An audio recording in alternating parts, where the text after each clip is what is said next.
नेत्राच्या संबंधित नेत्रविकारांच्या बाबतीत आयुर्वेदाच्या दृष्टिकोनातून त्याच्याकडे बघायचं कसं. खरं तर पाहायला गेलं तर विषय अगदी सोपा आहे, पाहायला गेलं तर तो अगदी अवघड आहे. त्याचं कारण का? कारण आपल्या म्हणजे वैद्यांची सगळ्याच आता याच्यात लेक्चरला असणारी बरीचशी वैद्य नवीन प्रॅक्टिशनर असतील, काही लोकांची बरीच वर्ष प्रॅक्टिस झाली असेल, त्यांना मी काय म्हणतो त्याचा बोध होईल. त्यांची प्रॅक्टिस बऱ्यापैकी 3, 5, 7 वर्ष झालेली आहे.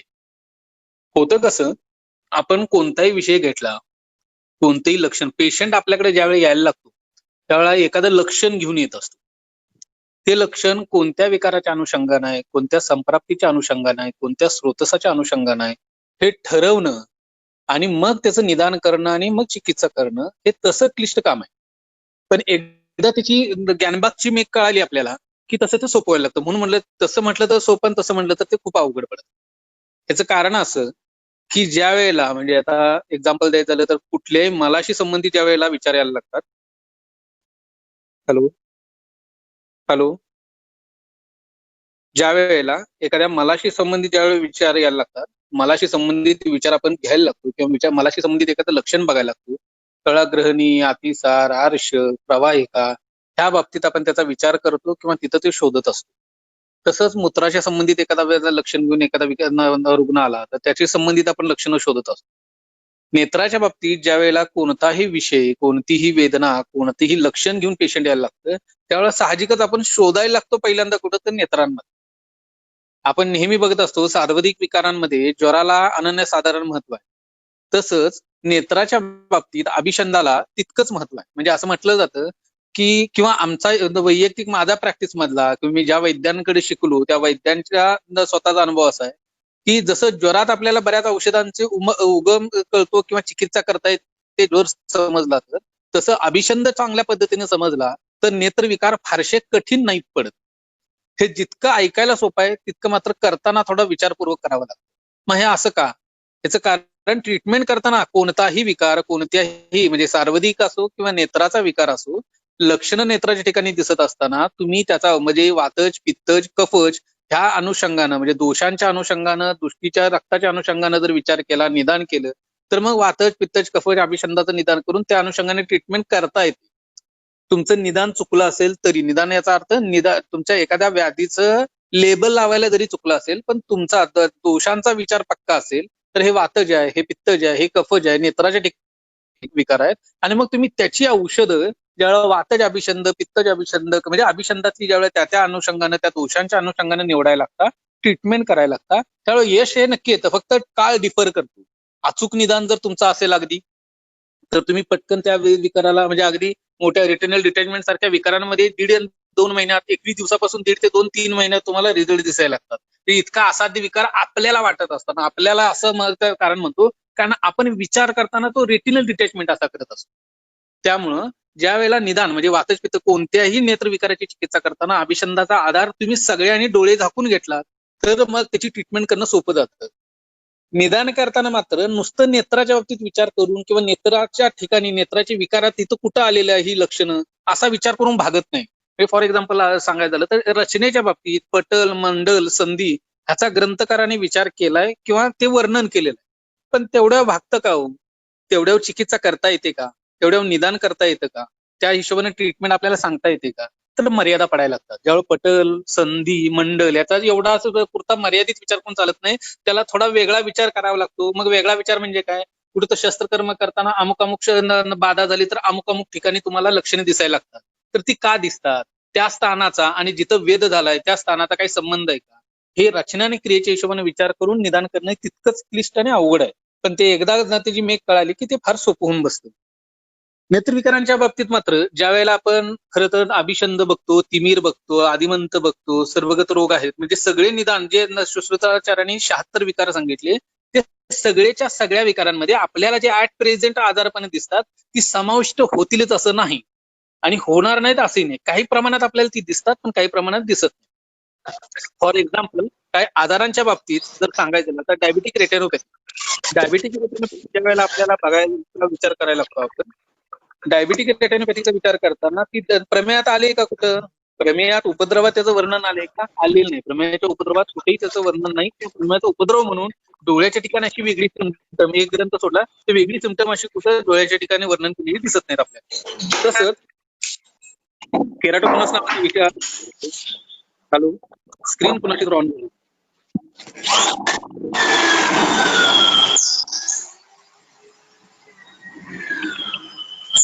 हॅलो, आवाज येतोय का? हो सर, येतोय आवाज. मी सांगतो सर त्यांना. मी बंद करतो. ज्या वेळेला बरेचसे आजारपण असे आहेत की जी ग्रंथात आपल्याला नेत्रविकारांच्या बाबतीत कळत नाही. अशी कोणती विकार आहेत? डायबेटिक रेटिनोपॅथी एक कारण सांगितलं. युव्हीआयटीस म्हणून एक विकार आहे जो ग्रंथात नेत्राच्या ठिकाणी आपल्याला फारसा दिसताना म्हणजे नेत्राच्या ठिकाणी सापडतो असं नाही, त्याचं निदान वेगळं करावं लागतं. केराटोकोनस नावाचा काळ्या बुबुळाशी म्हणजे कृष्णमंडलाशी संबंधित विकार आहे. टोसिस विकार आहे. दिसताना आपल्याला वर्तमाशी ठिकाणी दिसत जरी असला तरी लक्षणं ते म्हणजे तो विकार वेगळ्या पद्धतीने डायग्नोस करायला लागतो आणि ट्रीटमेंट करायला लागते. काचबिंदू आहे. काचबिंदू म्हणजे काच जरी विकार सांगितला असला नेत्रविकारात तर बऱ्याच वेळेला काचबिंदूचं निदान हे सार्वधिक विकारांच्या हिशोबाने करावं लागतं, तर स्टेटमेंट त्याची बरी होते. म्हणून तर बऱ्याचदा आपण काचबिंदूचे जे ड्रॉप वगैरे टाकत असतो ते जे ड्रॉप जरी टाकले तर त्याचं चिकित्सा कायमस्वरूपी करता येत नाही. आयुर्वेदिक वैद्य जे कुणी करत असतील प्रॅक्टिस, काचबिंदूच्या बाबतीत यशापेश जी आहे ते निदानावर फार वेगळ्या पद्धतीने विचार करायला लागतो, तर त्याचं निदान चांगलं होतं आणि ट्रीटमेंट करता येतं. आता ह्याच्यात कोणती कोणती आजारपण आहेत की ज्याचा परिणाम म्हणजे हे आता जे मी सांगतो डायबेटिक रेटिनोपॅथी असो, युव्हायटीस असो, केराटोकोनस असो, टोसिस असो, निमेश असो, रेटिनल डिटॅचमेंट असो, ग्लॉकोमा आहे, ऑप्टिक ॲट्रोपी आहे, ऑप्टिक न्यूरायटिस आहे, ही जे काही विकार आता आपल्याला जनरली डोळ्यांच्या आढळत असतात, ह्या आजारांसाठी आपण निदान करताना जसं आपल्या ग्रंथकारांनी नेत्र वेगळा सांगितलाय तसं काही सार्वधिक विकार असे आहेत की त्यांचा विचार नेत्राचं निदान करताना फार महत्वाचा आहे. तर असे विकार कोणते? एक पहिला विकार जो आहे सार्वजनिक विकार तो ज्वर. तर तो ज्वराच्या बाबतीत विचार करताना आपल्याला नेहमी हे लक्षात घ्यायला पाहिजे, ज्वर हा जसा सार्वत्रिक विकारांच्या बाबतीत इतर आजारांच्या बाबतीत महत्वाचा आहे तसा नेत्राच्या बाबतीत आहे. तुम्ही ऐकलं असेल बऱ्याचदा विषम ज्वर किंवा टायफॉइड सारखे विकार होऊन गेले की त्याचा परिणाम डोळ्यावरती झालेला असतो. डोळे सततचे लाल व्हायला लागलेले असतात, डोळ्याला नंबर लागलेला असतो, पडद्याला सूज आलेली असते, ऑप्टिक न्यूरायटिस म्हणजे नसांना सूज येते आणि त्याचं परिवर्तन नंतर जाऊन ऑप्टिक ॲट्रोपी झालेलं असतं. त्याची औषधी तशीच म्हणजे त्याची कल्पही ज्वरात आपल्याला अशी सापडत असतात की ज्याचा परिणाम स्वरूप ज्या डोळ्याच्या नसांवरती, डोळ्यांवरती, पडद्यावरती परिणाम होऊन ज्या वेळेला दिसणं कमी व्हायला लागतं त्याच्यासाठी ज्वरा अधिकारात आलेली औषध आहेत. पण आपल्याला नेमकं डोळे झाक करतो कारण आपण शोधत असतो त्याला नेहमी नेत्रामध्ये. ज्यावेळेला जसं ज्वराच्या बाबतीत आहे तसं बऱ्याचदा शिरशूल म्हणून आपल्याला सिमटम्स दिसत असतो. ह्या शिरशूलसाठी दोन आजारपण मोठी कारणीभूत आहेत. एक ज्वर आणि दुसरं पांडू. हे का स्पेसिफिक सांगतो म्हणजे ग्रहणिती दिसत असेल, बाकीच्या आता आजारांमध्ये मलास्तंभ असतानाही आपल्याला शिरशूल सिमटम दिसतं, पण हे काहीही नसताना ज्यावेळेस ज्वर किंवा पांडू असताना शिरशूल असेल त्यावेळेला मात्र त्याचं निदान, त्याचा परिणाम हा त्याच्या मागच्या नसांवरती ऑप्टिक ॲट्रोपीच्या हिशोबाने होताना दिसत असतो. पांडू नावाचा विकार आहे, ग्रहणी आहे, मूत्रपृच्छ आहे, जो आता खरं तर विकार अगदी स्रोतच वेगळा आहे पण सिमटम मात्र डोळ्यांवरती येत असतात आणि त्याची चिकित्सा करताना म्हणजे डोळ्याच्या बऱ्याचशा काचबिंदू सारख्या आजारात ट्रीटमेंट करताना मूत्रपृष्ठाच्या म्हणजे अपधातू विकृती असणाऱ्या योगांचा उपयोग काचबिंदूमध्ये खूप चांगल्या पद्धतीने करून घेता येतो आपल्याला आणि त्याचा परिणाम ऑप्टिक ॲट्रोपी जी आहे ती थांबवण्यासाठी आणि ती रिकव्हर करण्यासाठी खूप चांगल्या पद्धतीने उपयोग घेता येतो. अपस्मार उन्माद आहे, तृष्णा आहे आणि दुष्ट प्रतिशा आहे, कृमी, हृदरोग, श्वास, कास, एक्ष्मा आणि अजीर्ण ही जी विकार आहे सार्वजनिक त्याचा परिणाम नेत्राच्या अनुषंगानं नेत्रावरती येणाऱ्या लक्षणांच्या अनुषंगानं करणं गरजेचं आहे. दरवेळेला ज्या वेळेला नेत्रविकाराचा पेशंट यायला लागतो किंवा स्पेसिफिक मोठ्या विकारांची यायला लागतो जे नेत्रात आपल्याला दिसत नाहीत विकार, जसे मी मगाशी सांगितले, त्यावेळेला आधी त्यांची केस हिस्ट्री घेताना ह्या विकारांपैकी काय आहे का, ज्वरापासून अगदी अजीर्ण, श्वास, कास, एक्ष्मापर्यंत काय आहे का ह्याचा विचार करणं तितकंच महत्वाचं आहे. जोपर्यंत आपण सार्वधिक आजारांचा, सार्वधिक विकारांचा उपयोग किंवा त्याचा संबंध नेत्राशी लावायला शिकत नाही किंवा शोधता येत नाही तोपर्यंत 100% नेत्रविकाराचं निदान होणं शक्य नाही.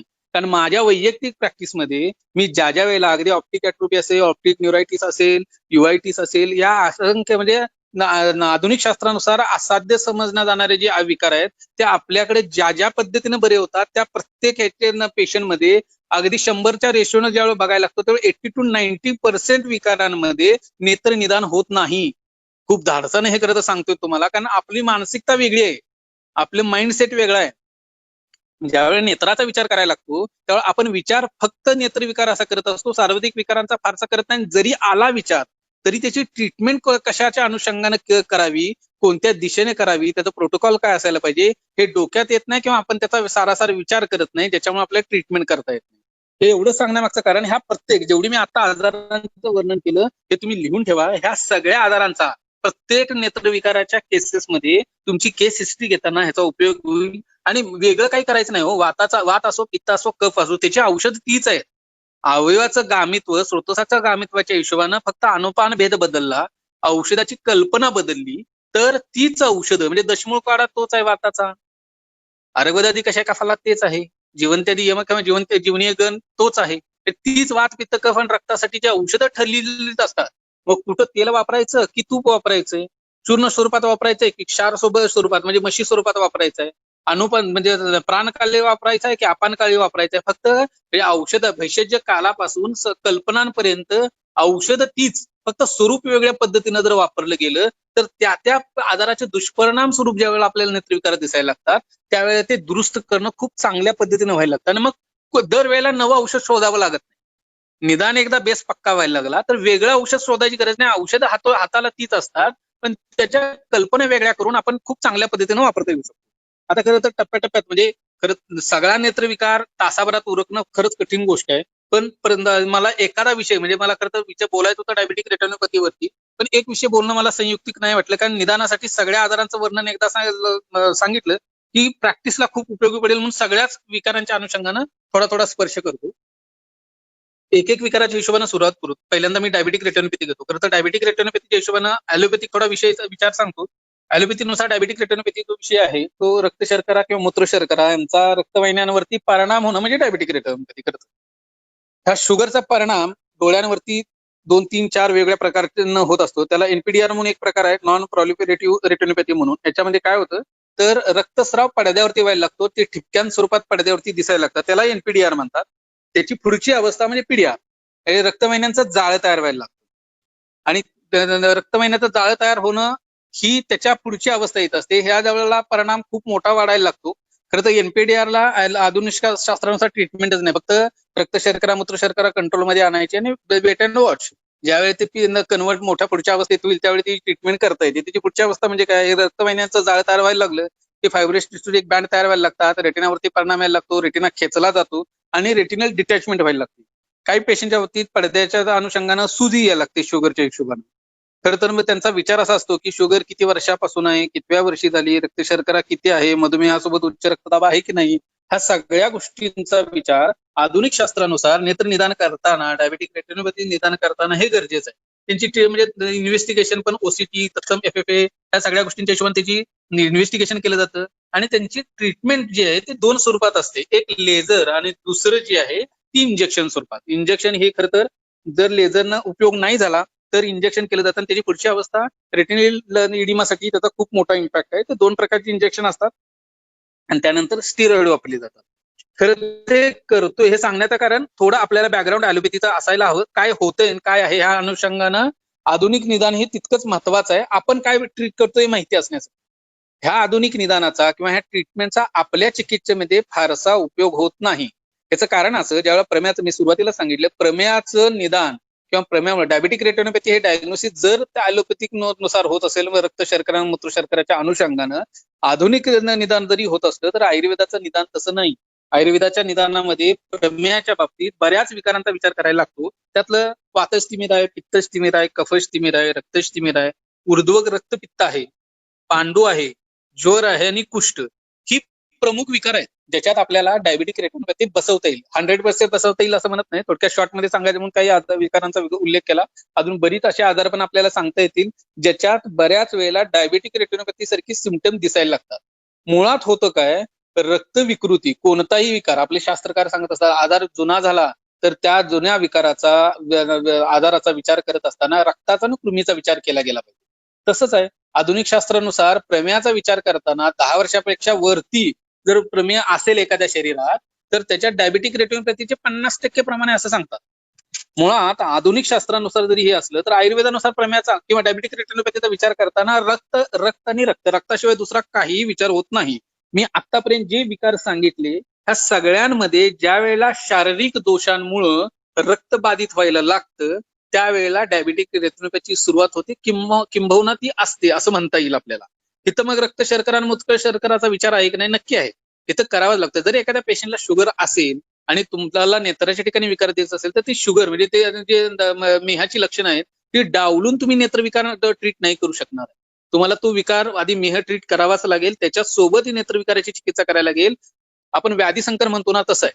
तर आपण रक्त विकृतीचा विचार करून ज्या वेळेला त्या रक्त विकृतीच्या अनुषंगानं नेत्रातली आणि मूळ निदान जे आहे, फॉर एक्झाम्पल जर पांडू असेल, पांडूच्या पेशंटमध्ये जर तुम्हाला डायबिटिक रेटिनोपॅथीचे सिम्पटम दिसत असतील तर पांडू ट्रीट केला तर तुमचा प्रमेय ट्रीट व्हायला लागतो त्या पेशंटमध्ये आणि डायबिटिक रेटिनोपॅथी ट्रीट व्हायला लागते. म्हणजे कसं तर तुम्ही पांडू ज्यावेळी सुश्रुत वाचायला लागाल आपल्या इथं पित्त प्रमेयासाठी धात्री निश्चय योग सांगून ठेवला. बऱ्याच वेळेला मी म्हणजे पित्त प्रमेयामध्ये किंवा प्रमेयाच्या पेशंटमध्ये बऱ्याचदा आपण आवळा सोरस हा रसायनकाळी देत असतो. आणि तीव्र क्षुधा हे लगेच सिम्पटम कमी व्हायला लागतं. पित्त प्रमेयाची स्पेसिफिक सिम्पटम कमी व्हायला लागतात. त्याच प्रमेयात हे जे आवळा सोराचं जे औषध आहे हे सुश्रुताची पांडूच्या चिकित्सेमध्ये आवळा सोरस सांगून ठेवलाय. आपल्याला कुंटलकर शास्त्री माहिती असते रसायन चिकित्सा बऱ्यापैकी चांगली जुन्या वर्णन केली असेल तर त्यांनी रक्तचिकित्सेत करत असताना रसायन चिकित्सेचं वर्णन रक्ताच्या अनुषंगाने ज्यावेळेला करत असताना त्यांनी 2 ते 3 औषधं खूप चांगल्या पद्धतीनं फिरवून वापरली. त्यातली 2-3 औषधं कोणती? नागबला, दुसरं पिंपळी आणि तिसरं आमलकी. खरं तर त्यांचं म्हणणं काय होतं की रक्तात कण वाढवणं, रक्ताची क्वालिटी दुरुस्त करणं, रक्ताचा पोत दुरुस्त करणं आणि त्या अनुषंगानं त्या रक्तविकृतीमुळे येणारे विकार दुरुस्त करणं ह्याच्यासाठी आमलकी रसायन किंवा आमलकी किंवा आमलकी स्वरस हे खूप उपयोगी पडतं. रक्तात कुठलेही म्हणजे नवीन टिश्यू, नवीन पेशी, नवीन गोष्ट तयार करणं हे रक्ताचं काम. पांडूच्या अनुषंगाने ज्यावेळेला आपण विचार करायला लागतो हे अगदी रेटिनल काहीही कारण नसताना म्हणजे जसं मगाशी मी प्रमेयाच्या बाबतीत सांगितलं की रक्तवाहिन्यांचं जाळं तयार व्हायला लागले पीडीआर मध्ये आणि मग त्याचा म्हणजे फायबरस टिश्यू तयार व्हायला लागतात, बँड तयार व्हायला लागतो, पडद्यावरती परिणाम व्हायला लागतो, तो खेचला जातो आणि रेटिनल डिटॅचमेंट. ही झाली आधुनिक शास्त्रानुसार संप्राप्ती. आपल्या हिशोबाने ज्यावेळेला रेटिनल डिटॅचमेंटचा विचार करायला लागतो मुळात पांडूमध्ये जसं रक्ताच्या आता मी सांगितलं पांडूमध्ये डायबिटिक रेटिनोपॅथीचं औषध आहे किंवा पांडूमध्ये प्रमेयाचं वर्णन केलेलं आहे. पांडूमध्ये ज्यावेळेला बऱ्याच प्रमेयाच्या पेशंटमध्ये पांडू हे निदान कोण ट्रीट करतात त्यावेळेला नेत्रविकार बऱ्यापैकी बरा करतोय. त्याचं कारण असं जी कल्प आलेली आहे दरवेळेला मला मागच्या एका लेक्चरमध्ये विचारलं गेलं की नेत्रामध्ये किंवा नेत्रासाठी स्पेसिफिक लोहकल्प कमते. खरं तर असं नाहीये. नेत्रासाठी लोहकल्प नाही, प्रत्येक अवस्था ठरलेली आहे. सप्तामृत लोह म्हणजे नेत्रविकार झाला असं होत नाही. किंबहुना आपल्याला बऱ्याचदा असं होतं की सप्तामृत लोह आहे आणि तर्पण ह्या 2 गोष्टी झालं की डोळ्याचे सगळे विकार बरे झाले असं नाही आहे. बऱ्याच कंडिशन मध्ये सप्तामृत लोह वापरले जात नाही. ह्याचं कारण का? कारण मूळ निदान वेगळं. पांडूच्या हिशोबाने जे आता विषय चालला होता ज्या वेळेला रक्ताची क्वालिटी खराब व्हायला लागते त्यावेळेला त्याचं परिणाम सांधणं हे काम हे व्हायला लागतं. त्यावेळेला अस्थिभग्न असेल जी आपण औषध वापरतो ती रक्तावरती आणि अस्थिवरतीची ह्या अनुषंगाने आहे. सांधणं कोणत्याही गोष्ट एकसंध ठेवणं किंवा सांधणं याचं कारण रक्तात लोह आहे. ज्या वेळेला पांडूसारखे विकार जे रक्तबाधित करणारे आहेत, रक्त कण कमी करणारे आहेत किंवा रक्ताची पोत बदलणारी आहेत ह्या सगळ्या विकारांमध्ये आपल्याला भविष्यात पुढे जाऊन जर पांडूसारखी मोठी आजारपण असतील किंवा नेत्राची काही मोठी आजारपण असतील तर रेटिनल डिटॅचमेंट व्हायचे चान्सेस तितकेच असतात. मग त्याची ट्रीटमेंट करतानाही आपल्याला तशीच औषधं निवडावी लागतात. जर आपण पांडूतली अशी औषधं जसं फॉर एक्झाम्पल आवळा सोरस आहे अशी औषधं, नागबला आहे, पिंपळी आहे, म्हणजे तुम्ही वाघबटाचा शेवटचा पॅराग्राफ हल्ली मगाची चिकित्सा बघताना बघितलं तर नागबला, यष्टी आणि पिंपळी हे औषध दुधातनं द्यायला सांगितले. तर हे औषध जे आहे ते हे औषध दुधातनं द्या किंवा याचा अनुपान च्यवनप्राश ठेवले किंवा आवळा सोरस वापरलाय तर त्या पांडूची जर त्याची जी पांडूची प्रॉपर ट्रीटमेंट आहे अगदी रेचनापासून सगळी ती तर करावीच लागते. त्याच्यासोबत ज्या वेळेला आपण हे ट्रीटमेंट करायला लागतो त्यावेळेला रक्ताचा पोती बदलायला लागतो, रक्तातले दोषांचं निर्हरणीय व्हायला लागतं, पांडू दुरुस्त व्हायला लागतो आणि पर्यायानं पांडूचा स्वरूप म्हणून आपल्याला जे नेत्राच्या ठिकाणी जे प्रमेयाच्या हिशोबानं जी लक्षणं दिसतात ती बरी करता येतात आणि आपल्याला ट्रीटमेंट करता येतात. दरवेळेला पांडू म्हणली की आपल्याला तो टिपिकल लुकच दिसला पाहिजे असं नाही. पांडूचं निदान होताना सगळी संप्राप्ती आपल्याला माहिती असायला हवी आणि त्या अनुषंगानं आपल्याला पांडू आणि पांडूमुळे हा नेत्रविकार आहे हे निदान करणं जमलं पाहिजे, त्यासाठी वाचन करता यायला पाहिजे. पांडूच्या नंतर पांडूमध्येचा परिणाम जसं डायबिटिक रेटिनोपॅथीच्या हिशोबाने सांगितला, पांडूचा परिणाम जसा रेटिनल डिटॅचमेंटच्या हिशोबाने सांगितला, तसंच पांडूचा परिणाम स्वरूप विट्रियस हेमरेज होऊ शकतं, ऑप्टिक ऍट्रोपी किंवा न्यूरायटिस बसू शकते. काहीही कारण नसताना तुमची दृष्टिमान म्हणजे दिसणं कमी व्हायला लागतं. आणि वातस्तिमिरासारखी म्हणजे बऱ्याचदा पांडू हा आजार इतका मोठा स्वरूप धारण करत असतो की आपल्याला शरीरात युआयटीस सारखी सिम्पटम दिसतात. युआयटीस हा विकार असा आहे ज्याचं अजून आधुनिक निदान काहीही झालेलं नाही. आधुनिक निदान याचा अर्थ असा की त्या कशामुळे उत्पन्न होतोय हे कारणच त्यांना लागत नाही. बऱ्याचदा ते टीबीची ट्रीटमेंट करत बसतात. याचा अर्थ मग तो आपण यक्ष्मा वर्णन करावा का? नक्की यक्ष्मा हे कारण असू शकतं युआयटीस मध्ये, पण तेच आहे असं नाही. त्याचं कारण असं, बऱ्याच पांडूच्या पेशंटमध्ये युआयटीस सारखी लक्षणं दिसतात. सुरुवातीला त्याला वातस्तिमिरासारखी लक्षणं दिसतात. आपण वातस्तिमिर दिसलं की आपण शोधत बसतो वातस्तिमिरात. मग काय त्रिफळ्याचा काढा आहे, एरंडतेल टाकून द्या, वाताचं लक्षण आहे असा विचार करून मग त्याचं रेशन वापरलं जातं, पण गुण दिसत नाही. पण त्याचं मूळ निदान जर पांडू केलं गेलं, पांडूतलं रेचन वापरलं गेलं, मग त्यात तुम्ही कल्याण घृत वापरा ना, दाढीमध्ये घृत वापरा. कोणतेही घृत वापरून रेचन दिलं आणि मग पांडूची प्रॉपर चिकित्सा केली आणि मग उपकर्म करायला लागलो, क्रियाकल्प करायला लागलो, तर त्याची बेनिफिट व्हायला लागतात. बऱ्याच व्याख्यानांमध्ये विद्यार्थी शंका विचारताना फोकस काय आहे त्यांचा, नेत्रविकार म्हटलं की मग तर्पण कसं करायचं, तर्पण किती मात्रा करायच्या, तर्पण कशानं करायचं, त्याचे पश्चात्कर्म काय आहे, उपकर्म अजून काय काय करायची, ह्याच्यावरती भर आहे. म्हणजे मगाशी सांगितलं तसं की निदान करताना आपण दरवेळेला लगेच नेत्रात घुसायची गरज नाही. आपण निदान करताना जर तुमचं सार्वधिक निदान असेल तर त्याची शुद्धी प्रक्रिया काय आहे, त्याच्यात रेचन अपेक्षित आहे की वमन, मग भले तिमिरात लक्षणं तुम्हाला तिमिराची दिसू देत, भले तुम्हाला वमन नको निषिद्ध म्हणून सांगितलं असू दे, म्हणजे तिमिरासाठी एखादं कुठलं तर पंचकर्म तुम्हाला निषिद्ध सांगितले किंवा ती कंडिशन नाही म्हणून सांगितली, पण तुमचं निदान दिसताना तुम्हाला नेत्राच्या ठिकाणी जरी लक्षणं दिसत असतील आणि त्याचं निदान तुमचं सार्वधिक असेल आणि त्याला शुद्धी प्रक्रिया वेगळी सांगितली असेल तर ती करणं क्रमप्राप्त आहे. तुम्ही तात्पुरत्या लक्षणं जी नेत्राच्या ठिकाणी अभिव्यक्त झाली त्याच्याकडे लक्ष देऊ नये. जर ते मूळ आजाराची जर शुद्धी प्रक्रिया केली, मूळ आजाराची चिकित्सा प्रक्रिया आपण पार पाडली तर मुळातच नेत्राच्या ठिकाणी जी अभिव्यक्ती झालेली लक्षणं आहेत ती कमी व्हायला लागतात आणि मग तुम्हाला नेत्रबळ देण्यासाठी मग तुम्ही तर्पण वापरा. म्हणजे अगदी नस्यादीपासून तर्पणांतपर्यंत जी उपकर्म सांगितलेली आहेत ती त्या अनुषंगानं, मग ते वातज पित्तज कफाच्या अनुषंगानं ड्रग ऑफ चॉईस प्रत्येकाचा वेगळा, तो तुम्ही वापरून तुम्ही करू शकता. पण आलाय पेशंट आणि उपकर्माला किंवा क्रियाकल्पाला घेतलाय असं करता येत. मुळात कोणतीही उपकरण क्रियाकल्प असू देत किंवा शुद्धी प्रक्रिया लगेच करता येत नाही पाचनाशिवाय, हे लक्षात घ्यावं. लगेच नवीन वैद्यांनी असो किंवा जुन्या वैद्यांनी पेशंट आलाय म्हणलं तर पटकन, आपली भावना काय फक्त पैसा घेणं असं नसतं, आपली भावना पटकन रिझल्ट देणं. रिझल्ट देण्यासाठी आपण जे चॉईस करत असतो की पटकन पंचकर्म करावं, पटकन क्रियाकल्प करावेत की गुण येईल, असा गुण येत नसतो, कारण मूळ निदान महत्वाचं आहे. हा, तुमचं निदान वातज पित्तेज कफस्तिमिर आहे, आदिमंत आहे, कासबिंदू आहे, जे काही तुमची नेत्रातली निदान आहे ती निदान केले, प्रॉपर नेत्राचं निदान आहे आणि मग तुम्ही क्रियाकल्प वापरताय तरची गोष्टी वेगळी. पण सार्वधिक निदान असेल तर क्रियाकल्प लगेच वापरता येत नाही, अन्यथा तर्पण्यासारख्या साध्या चांगल्या क्रियाकल्पांमुळे डोळे जायची वेळ येते. बऱ्याच काचबिंदूच्या पेशंटमध्ये जर गरज नसताना, अवस्था नसताना जर तर्पण केले गेले तर अगदी जशी सांगितलेली आहे 3, 5, 7 दिवसात दृष्टी जाते. मग किती करणं योग्य आहे? मग म्हणून निदान म्हणजे जसं मी आता ज्वराच्या बाबतीत सांगितलं तुम्हाला, जसं पांडूच्या बाबतीत सांगितलं, तर मूळ आजाराचं जर निदान करत गेलो आपण तर त्याचा परिणाम नेत्र निदान करताना खूप चांगल्या पद्धतीने त्याचा करून घेता येईल. आता पांडूच्या बाबतीत जसं सांगून झालं तसं वेगवेगळी इतरही आजार पण आहेत त्याचा विचार आपल्याला खरं तर करता येतो. तर युआयटीचं जसं सांगितलं, युआयटीचा ज्यावेळेला विचार करायला लागतो, ज्यावेळेला पेशंट युआयटीस म्हणून आपल्याकडे यायला लागतो, तर कोणकोणत्या गोष्टींचा विचार करावा. जसं एक गोष्ट सांगितली की पांडू आहे, पांडूचा विचार युआयटीच्या बाबतीत आपल्याला करता येतो. तसं दुसरा विकार आहे किंवा दुसरा जो विकार आहे तो युआयटी साठी महत्वाचा आहे, तो म्हणजे यक्ष्मा. बऱ्याचदा बघा तुम्ही, आपण यक्ष्माचं निदान करताना, यक्ष्मा वाचत असताना आपल्याला वेगवेगळी जी लक्षणं सांगितली त्यासोबत एक लक्षण असं आहे की तुम्हाला भास व्हायला लागतो. भास म्हणजे काय? जर वातस्तिमिराची केस, जाळी, माशी ताटात आहे, जेवणात आहे, असा भास होतो. हे भास आहे का? हो, हे रुग्णसंवेद लक्षण आहे, हा भास नाही.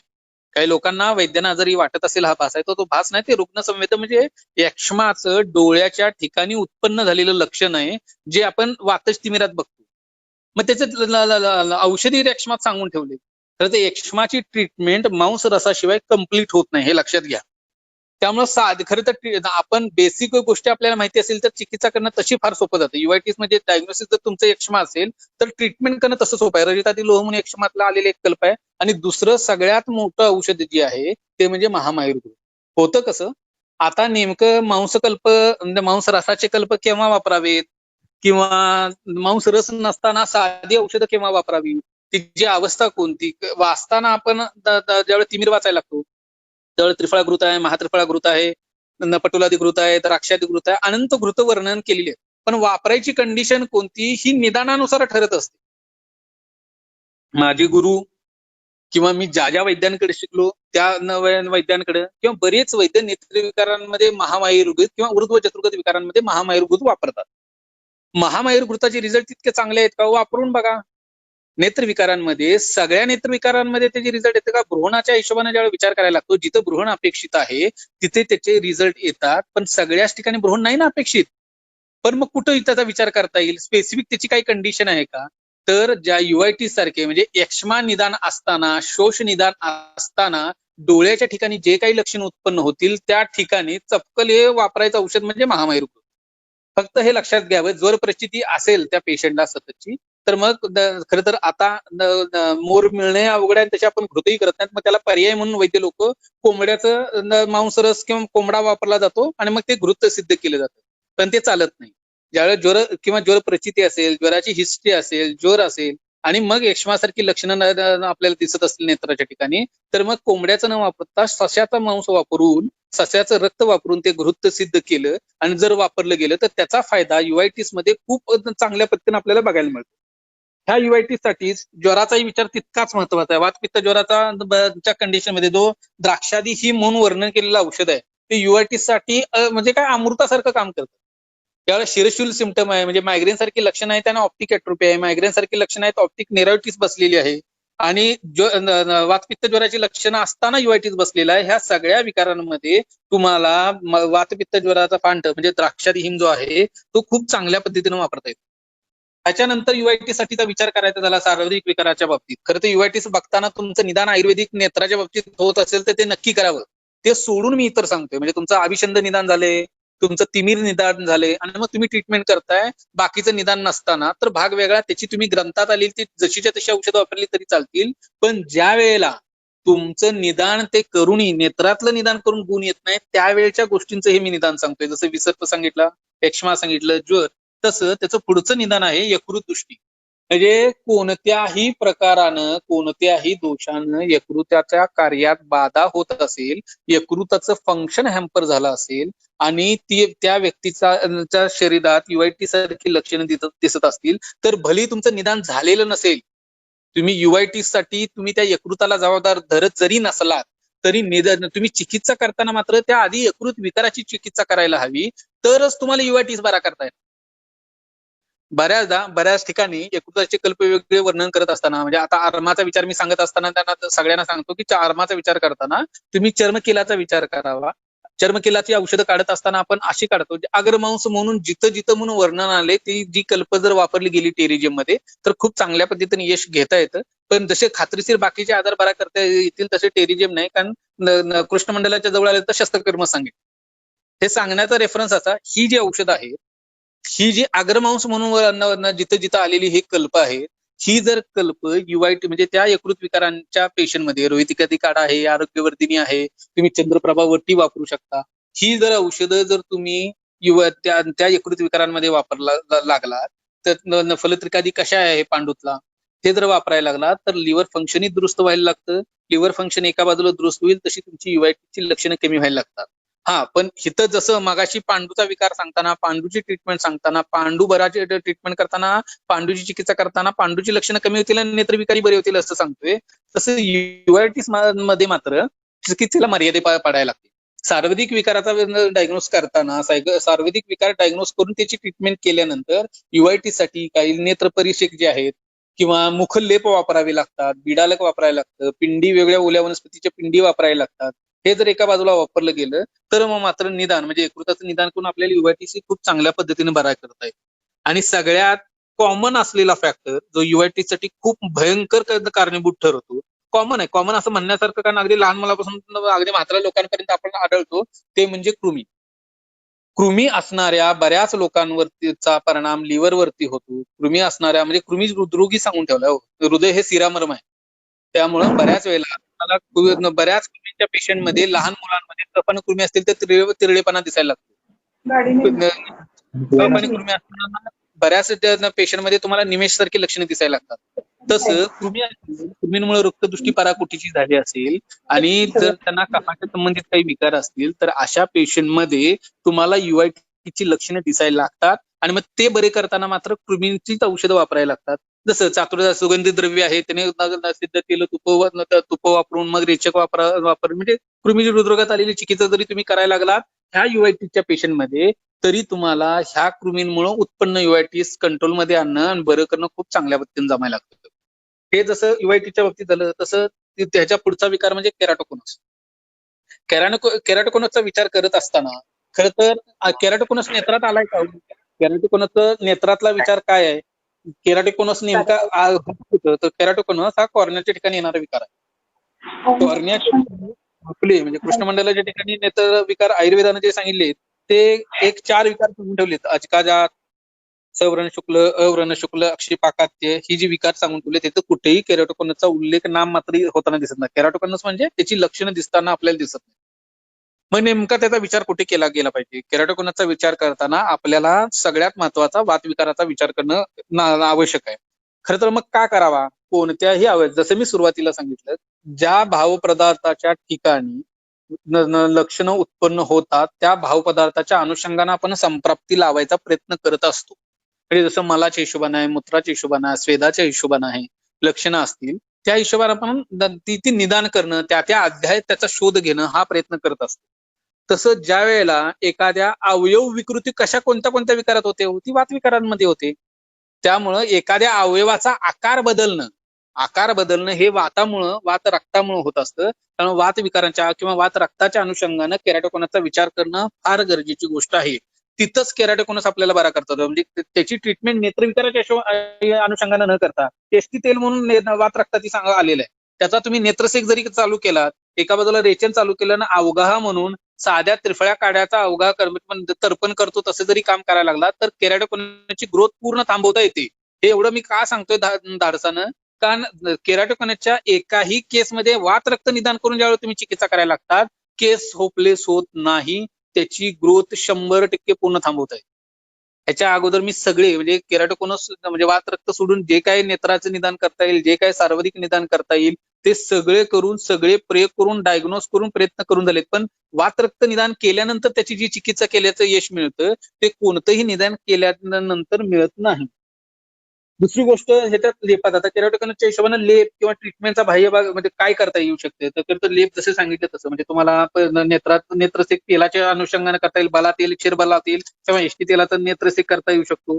अवगाह काढ्याच्या हिशोबाने करता येईल. निर्गुंडी तेलानं अभ्यंग, सार्वधिक अभ्यंग करायला लागला तरी त्याचा परिणाम नेत्रविकाराच्या हिशोबाने म्हणजे केराटोकोनसच्या हिशोबाने खूप चांगल्या पद्धतीने घेता येतो. आणि वेगवेगळे लेप आहेत.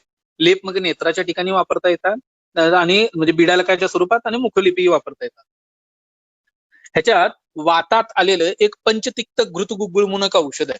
त्याची तुम्ही फलश्रुती बघितली की त्यांच्या लक्षात येईल. वाग्भटाचा अध्याय 21 श्लोक 57 ते 60 आहे. तर ह्याच्या फलश्रुतीत तुम्ही बघितलं असेल तर सगळे जबरी वात विकार आलेले आहेत. म्हणजे अस्थिगत, मज्जागत सर्व वात विकार आणि ऊर्ध्व चतुर्गत सर्व विकार वर्णन केलेले. तर हे जर पोटात एका बाजूला तूप दिलं, एका बाजूला रेचन चालू ठेवलं आणि मी सांगलेली वरची रेचन ती परिषेकापासून सगळी सांगलेली प्रोसिजर केराटोकोनस मध्ये केली तर आपल्याला खूप चांगल्या पद्धतीनं केराटोकोनस थांबवता येतो. आपल्याकडे बरेचसे पेशंट असे आहेत की केराटोकोनसचे पेशंट पुरते बरे झालेले आणि फक्त निदान त्यांचं वात रक्त केलेलं आहे. त्यांचा कुठलाही केराटोकोनससाठी नेत्रातला तिमिरातलं कोणतेही डायग्नोसिस केलं नाही, कोणतेही औषध वापरलेलं नाही. हे सांगण्याचा उद्देश असा की दरवेळेला नेत्राचा वारंवार मागवते रिपीटेडली मी ते तुमच्या मनावर बिंबवायचा प्रयत्न करतोय की नेत्राचं निदान करायची घाई करू नका. नेत्राचं निदान करायची घाई का करू नका? कारण मुळात नेत्राच्या ठिकाणी तुम्हाला ताप जरी आला तर तुम्हाला नेत्राच्या ठिकाणी सिम्पटम नेत्र 10 लक्षण देतं. नूतन सर्दी असेल तर नेत्रस्राव लक्षण येतं. म्हणून काय नेत्रस्रावाची चिकित्सा करणार आहोत का आपण? सार्वधिक विकार असताना त्याचे सिम्पटम बहिर्मुख स्रोतसांच्या ठिकाणी काही ना काही दिसत असतं, तसं नेत्राच्या ठिकाणी दिसतं. म्हणून बऱ्याच वेळेला ती तसंच काही दिवस आजारपणे जिरली तर नेत्राच्या ठिकाणी ते लक्षणं आजाराच्या स्वरूपात प्रगट व्हायला लागतात आणि म्हणून आपल्याला निदान करताना सार्वधिक निदान फार महत्वाचं आहे. आता हे सगळे केराटोकोनं सांगितलं, तुम्हाला टोसीच्या बाबतीत थोडं सांगून ठेवतो. टोसीचा विकार म्हणजे पापण्या पडणं. बऱ्याच वेळा पापण्या म्हणले की लगे वर्तमान ठिकाणी वाताहत वर्तमान म्हणजे टोसीस असं होतं, निदान केलं जातं किंवा आपल्याकडे ते केलं होतं जातं आणि ट्रीटमेंट ही तशी होते, पण बऱ्याच वेळा त्याची यश येताना दिसत नाही. पण ह्या टोसीचं जेव्हा पक्षाघात हे निदान करायला लागतं, पक्षाघाताचा विचार करायला लागतो, रेचन वापरलं जायला लागतं, तेव्हा हा टोसीस अगदी 1.5 ते 2 महिन्यात बरा करता येतो. त्यामुळे त्याची हिस्ट्री केस टेकिंग घेणं तितकंच गरजेचं आहे. निमेष हा असाध्य जरी सांगितला असला, पण बऱ्याच वेळेला निमेष सारखा विकार जर असेल तर ज्वर असेल किंवा मस्तिष्काशी संबंधित काही विकार असतील किंवा आजीर्ण असेल तरी म्हणजे पापण्यांची फडफड बऱ्याचदा आपण शुभ अशुभच्या हिशोबाने विचार करत असतो. डावी पापणी फडफडली, उजवी पापणी फडफडली, माझी डावी पापणी शुभ आहे, उजवी पापणी शुभ आहे. त्याचा विचार करताना बऱ्याचदा अजीर्ण असेल तर ह्या पापण्या फडफडणं तात्पुरत्या स्वरूपात होत असतं किंवा वाद वाढला असेल तर तात्पुरत्या स्वरूपात होत. तसंच ज्वर असेल, मस्तिष्क विकार असेल किंवा आजीर्ण असेल तर निमिषासारखी लक्षणं बरीच महिने राहू शकतात. त्याचं जी सर्व ज्वरपाचक आलेली आहेत, रसापासून मज्जा पाचकापर्यंत त्याचा एकत्र काढा करून शतावरी कल्पासारखा कल्प केला आणि तो वापरला गेला तर ह्या ज्वर, मस्तिष्क विकार किंवा आजीर्णातून उत्पन्न कोणत्याही प्रकारचा जो निमेष असेल तो बरा करायला आपल्याला फार सोपा पडायला लागतो. काचबिंदूच्या बाबतीत जर आता थोडं सांगतो. काचबिंदूचं निदान करत असताना काचबिंदू ऍज सच आदिमंत म्हणून आपण तिमिरामध्ये म्हणजे नेत्रविकारांमध्ये पाहतच असतो, पण त्याच्या सोबत बऱ्याचदा कसं होतं, काचबिंदूचा पेशंट आपल्याकडे यायला लागतो त्यावेळेला येताना तो काही पेशंटमध्ये नेत्रशूल, नेत्र लालिमा, शिरशूल ही लक्षणं घेऊन येताना दिसत असतो आणि त्याच्यासोबत दृष्टीमांद्य किंवा दिसणं कमी येणं.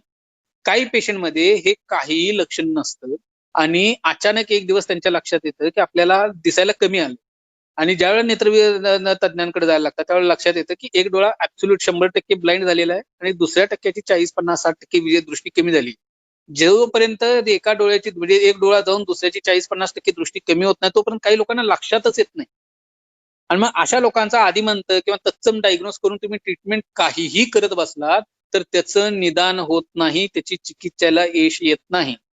बऱ्याच वेळेला तुम्हाला सांगतात आता ब्रेस्ट कॅन्सर असेल किंवा कोणत्याही विद्रदी स्वरूपात सुरुवातीच्या जे सीए स्वरूपात ज्या असतात विद्रदी ज्यावेळेला येत असतात, गाठी ग्रंथी ज्यावेळी येत असतात तर सुरुवातीच्या फेजमध्ये पेन किंवा तत्सम लक्षणं कोणत्याही स्वरूपात दिसत नाही आणि नंतर ज्या वेळेला पूर्ण विकार अभिव्यक्त व्हायच्या कंडिशनमध्ये तो त्यावेळेला शूल, सुचिवत वेदना अशी लक्षणं किंवा पस फॉर्मेशन अशी लक्षणं दिसतात आणि मग तो विकार अभिव्यक्त व्हायला लागतो. तसं बऱ्याच नेत्रविकारांमध्ये म्हणजे काचबिंदूच्या पेशंटमध्ये आपल्याला विद्रदी हे डायग्नोसिस करायला लागतं. आता खरं तर काही संबंध नाही हा विद्रदीचा आणि काचबिंदूचा तसा दूरदूरान्वय संबंध नाही. म्हणजे बऱ्याचदा असं होतं म्हणजे बाह्य कारणांमध्ये असं सांगून ठेवले की विद्रदी झाला असेल तर जे ऍक्वेस ह्युमरचा ड्रेन होतो कॅनल ऑफ क्लेम मधून त्याच्यावरती त्याचा तो अँगल कमी व्हायला लागतो आणि मग त्यानं तुमचा आत प्रेशर डोळ्यांमध्ये वाढून काचबिंदू होतो. पण तुमचं कोणत्याही स्वरूपाची विद्रदी गाठ नसतानाही त्यावेळेस सिम्पटमलेस पेशंट यायला लागतो काचबिंदूचा, त्यावेळेस त्याचं निदान विद्रदी करून आपल्याला विद्रदीतली औषधं वापरायला लागतात आणि मग तुम्हाला क्रियाकल्पचा उपयोग करावा लागतो. तिथं कुठंही काचबिंदूचा विचार करून त्याचा रिझल्ट येताना आपल्याला दिसत नाही. काही पेशंटमध्ये आपण जशी काचबिंदूची बाकी हे जसं विद्रदी सांगितलं तर काही पेशंटमध्ये तुम्हाला तिमिराचं निदान करावं लागतं, काहीचं आदिमंत निदान होतं, काहीचं ज्वर होतं. म्हणजे वातबलासक ज्वर नावाचा त्या ज्वराचा प्रकार असा आहे की त्याच्यात एक तर मृत्यू सांगितलाय आणि जर जगला तर तो काचबिंदू होणार. असे ज्वराचे बरेच प्रकार आहेत किंवा ज्वराचा आता वातपित्त ज्वराचा जो योग आहे किंवा द्राक्षादेवी हिम सांगितला तो जो वातपित्त ज्वराचा जो वातपित्त ज्वर आहे त्या वातपित्त ज्वरामध्ये बऱ्याचदा काचबिंदूसारखी लक्षण दिसायला लागतात. मग अशा वेळेला तिथं तुमचं निदान वातपित्त ज्वर व्हायला पाहिजे, तिथं तुमचं औषध वातपित्त ज्वराचं म्हणजे द्राक्षादी हिम गेला पाहिजे आणि ज्वरातली औषध गेली पाहिजे तर तुमचा तो काचबिंदू बरा होणं शक्य आहे.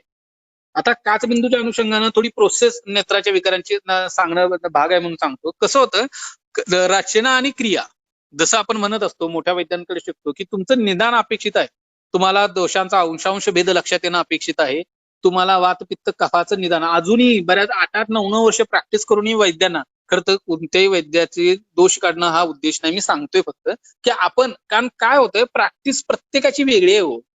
तुम्ही निदान करत असताना काही लोक हे फक्त कल्प शोधण्यात वेळ घालवतात. म्हणजे हे मला कुठं सापडेल ह्याच्यासाठी व्याधिप्रत्यनिक औषध. व्याधिप्रत्यनिक औषध नंबर ऑफ पेशंट खूप असताना खरंच फायद्याची होत असते. कारण जर निदानाला वेळ मिळत नसेल तर तुमचं डायग्नोज करून तुम्ही ते आधी व्याधी व्यक्तिनिक औषध वापरले, फॉर एक्झाम्पल रसकल्प तसे वापरता येऊ शकतात आपल्याला, तर वापरले तर आजार बरं करणं फार सोपं व्हायला लागतं. पण नेत्राच्या बाबतीत मात्र तसं होत नाही, हे लक्षात घ्या. बऱ्याचदा रचना जी आहे, क्रिया जी आहे आणि दोष कशामुळे काय बाधित झाले हे जर बेसिक गोष्टी कळल्या ना तर फार सोपं पडतं. सुरुवातीच्या वेळेला मी सांगितलं की मंडल आहेत, पटल आहेत, संधी आहेत, एवढ्या रचनेवरती निदान करणं आणि तिची चिकित्सा करणं फार थोडं कठीण जातं. मग बऱ्याचदा ॲलोपॅथिक ज्या प्रोसेस वेगळ्या सांगितलेल्या आहेत त्याचा विचार केला आणि मग त्याची सांगड आपण आयुर्वेदिक चिकित्सेच्या हिशोबाने घालायला लागलो तर बऱ्याच अंशी यश येताना दिसत असतं. फॉर एक्झाम्पल, कोरॉइड नावाचा जो पार्ट आहे डोळ्याचा, म्हणजे डोळ्याचे रेटिनाचे दोन भाग आहेत, एक व्हॅस्क्युलर पार्ट आणि एक न्यूरॉनल पार्ट. त्यातला जो कोरॉइडचा पुढचा पार्ट आहे, म्हणजे आपण जे म्हणत असतो दुधापासून अग्नी संस्कार होऊन वेगवेगळे घृत बनतं, तसं त्या कोरॉइडवरती कोरॉइडचा पुढचा भाग म्हणजे सिलियरी बॉडी सिलियरी प्रोसेस आहे.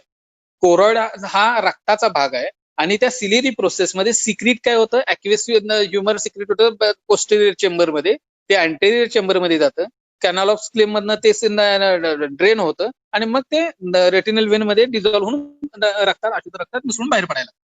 ऍक्वेस ह्युमरचा रोल काय आहे? ऍक्वेस ह्युमरचा रोल तुमची लेन्स छान ठेवणं आहे, त्याची ट्रान्सपरन्सी मेंटेन करणं आहे, जे ड्युरीज किंवा घाण आहे ती बाहेर घेऊन जाणं आहे. पण कोणत्याही म्हणजे युआयटीस सारखे विकार आहेत ज्याच्यात रक्त विकृती आली की मग त्याच्यात रक्त कमी यायला लागतात ऍक्वेस मध्ये आणि मग ब्लॉक बसायला लागतो, दिसणं कमी व्हायला लागतं. काही पेशंट मध्ये असं व्हायला लागतं की ह्या रक्ताची विकृती म्हणजे रक्त आपल्या हिशोबाने शरीर शुद्धीचे प्रकार जे आहेत, वमन कफासाठी, विरेचन पित्तासाठी, रक्तमोक्षण रक्तासाठी, हे जसं म्हणत असतो तसं रक्ताचे आपले रक्त जसं प्रत्येक म्हणजे ऑक्सिजन कॅरिंग करणं, न्यूट्रिशन जे खाल्लेल्या अन्नापासून जे पोषक भाग तयार होतात प्रत्येक पेशीपर्यंत प्रत्येक अवयवापर्यंत पोहोचवणं आणि ती घाण स्वतः घेऊन थ्रू उर्क मूत्रात कन्वर्ट करून बाहेर फेकणं, ही शरीर शुद्धीची प्रोसेस जी आहे ती नेत्राच्या बाबतीत रक्तातले दोष नेत्रातले थ्रू ऍक्वेस ह्युमर ड्रेन होत असतात. हे ज्या वेळेला प्रोसेस हॅम्पर व्हायला लागते तर त्यावेळेला काचबिंदू सारखे विकार होणं, त्याचं प्रेशर जनरेट व्हायला लागणं, मग ऑप्टिक ॲट्रोफीवरती प्रेशर येणं, मग ऑप्टिक न्यूरायटिस आणि ऑप्टिक ॲट्रोफी बसणं, ही तिची संप्राप्ती वेगळ्या पद्धतीने विचार करायला लागतो. ह्याचा फायदा आपल्याला ट्रीटमेंटमध्ये नक्की घेता येईल.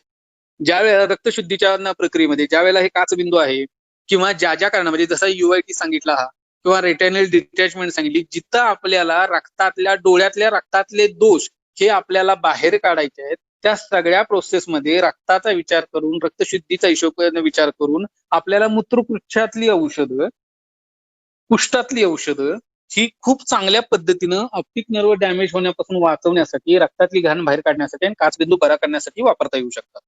तर ही प्रोसेस ही एका बाजूला लक्षात घेतली पाहिजे. सगळ्यांनी वेगवेगळा विचार, मी सांगितलं तोच विचार केला पाहिजे किंवा त्याच अनुषंगानं त्याच गतीनं त्याच दिशेने गेलं पाहिजे असं अजिबात नाही. हा माझ्या प्रॅक्टिस मधला स्वतःचा अनुभव आहे की शरीर शुद्धीची जशी प्रक्रिया आहे तशी नेत्रशुद्धीची दोन वेगळ्या प्रोसेस असतात. त्यातली एक अंजनासारखे प्रोसेस आहेत त्याला नेत्र रेचन म्हणतो, दुसरी जी आतली मी तुम्हाला सांगितली ऍक्वेस ह्युमरच्या हिशोबाने जी इंटरनल मेडिसिन्स आहेत ती त्या ऍक्वेस ह्युमर आणि आतल्या औषधांच्या पद्धतीनं म्हणजे दोष बाहेर काढण्याच्या ट्रेन बाहेर काढण्याच्या पद्धतीनं वापरला जातो आणि जी डोळ्यातली साक्षात दोष कमी करणं जो भाग आहे तो अंजन आच्छोतन ह्या पद्धतीनं ही आपल्याला वापरता येतात. खरं तर ही जी आतापर्यंत सांगलेली विकार आहे त्याच्यात मला अजून ऑप्टिक ॲट्रोफी, ऑप्टिक न्यूरायटिस, बरीच आजार पण आहेत. खरं तर सविस्तर सांगणं अपेक्षित आहे, माझी इच्छाही खूप आहे, पण वेळेअभावी मला खरं तर थांबवावं लागतं कारण मला प्रश्नही घ्यायचे आहेत लोकांशी. मुळात आतापर्यंत मी जे सांगितलं ते एवढ्यासाठी की तुम्ही नेत्रविकार घेताना खरं तर नेत्रविकारांच्या हिशोबाने ज्यावेळी तुम्ही सार्वजनिक निदान करायला लागता, नेत्रविकाराच्या हिशोबानं ज्यावेळी तुम्ही क्रियाकल्पांचा विचार करायला लागता, नेत्रविकाराच्या हिशोबाने ज्यावेळी तुम्ही शरीर शुद्धी सार्वजनिक शरीर शुद्धीच्या हिशोबाने विचार करता निदान करून, त्यावेळेला ऍट प्रेझेंट सापडणारे असे फार कमी विकार आहेत. म्हणजे आपल्याकडे म्हणण्यापेक्षा हे काय खरं तर सांगत नाही, जे नेत्र विकार तज्ञ आहेत, जे आयुर्वेदिक नेत्राची प्रॅक्टिस करतात, जी लोक करतात, मला असं वाटत नाही की रेटिनल डिटॅचमेंट सोडलं तर पटकन रिझल्ट यायला कुठल्या विकारांमध्ये प्रॉब्लेम येत असेल. निदान फक्त ते नेत्रविकारातला म्हणजे नेत्रविकार आहे की तो उपद्रवात्मक नेत्रविकार आहे हे आपलं डायग्नोसिस करणं हे फार महत्वाचं. त्यामुळं मुळात तुम्ही आधी सुरुवातीला जी अगदी जी लिस्ट सांगितली तुम्हाला ज्वरापासूनची सगळ्या आजारांची, त्या निदान म्हणजे तुम्ही लिहून ठेवलं तरी चालेल सुरुवातीला, हे सगळ्या आजारांमध्ये कुठं बसते का ते बघावं, त्यानुसार तुम्ही वेगळी कल्प वापरावीत, त्यानुसार क्रियाकल्प वापरावे, शरीरशुद्धी वापरावी. ते नेत्रविकार ठीक करणं किंवा ते निदान करणं फारसं जड जाईल असं वाटत नाही. आता काही कल्प सांगतो, खरं तर हे सांगायची अजिबात गरज नाही, पण तुमच्या हाताशी असावीत, तुमच्या माहितीत असावीत म्हणून थोडी कल्पना देऊन ठेवतो, म्हणजे तुम्हाला सहज पटकन वापरता येणं शक्य आहे. मगाशी उल्लेख करता करता मी सांगितलं महामायूर घृत आहे, त्यानंतर पटोलादी घृत आहे. हे मी जे रेफरन्स जे सांगतोय ना ते सगळे सुश्रुतातले सांगतोय, वाघबटातले. ज्वरात आलेले सुश्रुतातले उत्तरानंतर ज्वरात जे 2 पटोलादी घृत आले ते आहेत. मेहकुष्ठादी योग जो ह्याच्यातला आहे, कुष्ठातला वाघबटातला आहे. कल्याण घृताची फलश्रुती तुम्ही जर वाचली सुश्रुतात तर लक्षात येईल, म्हणजे शुक्रवशोतस जे आहे त्याच्या शुद्धी करण्याचं त्याची म्हणजे ताकद सांगितलेली किंवा त्याच्या फलश्रुतीत त्याचं वर्णन आले. कर्पूर म्हणजे वॉटर घेऊन किंवा बाजारात मिळतं, त्यात तुम्ही कापूर म्हणजे भीमसेनी कापूर टाकून त्याचे ड्रॉप केले तर ते नेत्रविकारांसाठी साध्या कोणत्याही नेत्रविकारांमध्ये वापरता येऊ शकतील.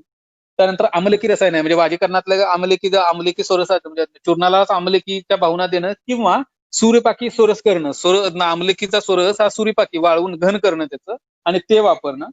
यष्टिक्वात आणि दारिविक्वात हे नेत्रसेकाला आणि आक्योतनालाही चालतील. यष्टी तेल आणि बला तेल हे नेत्रसेकाला चालतील.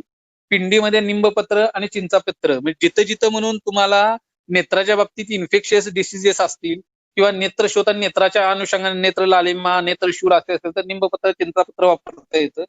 तर्पणासाठी काय वापरणार? आता तर्पण प्रोसेस मी डिटेल खरं तर नाही सांगणार, केव्हा कधी करावी. खरं तर तो एक विषय वेगळा आहे, तो नंतर केव्हा तर योग आला तर आपण घेऊ. पण त्यासाठी काय वापरणं जास्त चांगलं ते सांगतो. घृतमंड हे शक्यतो प्रेफर करावं तर्पणासाठी, इतर काही तुप किंवा कुठलं काही वापरण्यापेक्षा. घृतमंड जमा करणं कठीण होतं, पण जी लोक तुप सिद्ध करत असतात नेत्रासाठी ती ज्यावेळेस 15, 20, 30 लिटर तूप ज्यावेळेस ऍट ए टाइम घेतो त्यावेळेस आपल्याला घृतमंड सफिशियंट मात्रात मिळतं आणि ते वापरायला काय हरकत नाही. आणि ते काय खूप लागतं अशातला बघण्यात, ते काय आपल्याला महिना करायचं नसतं. आच्योतनासाठी खरं तर वेगळा एक प्रयोग सांगतो, तो तुम्ही करून बघायला हरकत नाही. कासाळात स्वद्रष्टादी घृत आले.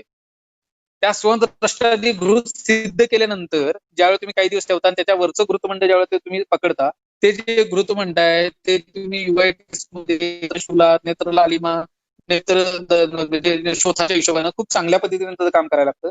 आच्योतनासाठी यष्टिक्वात, जसं नेत्रसेकासाठी सांगितलं यष्टिक्वात आणि दार्विकाती वापरता येते.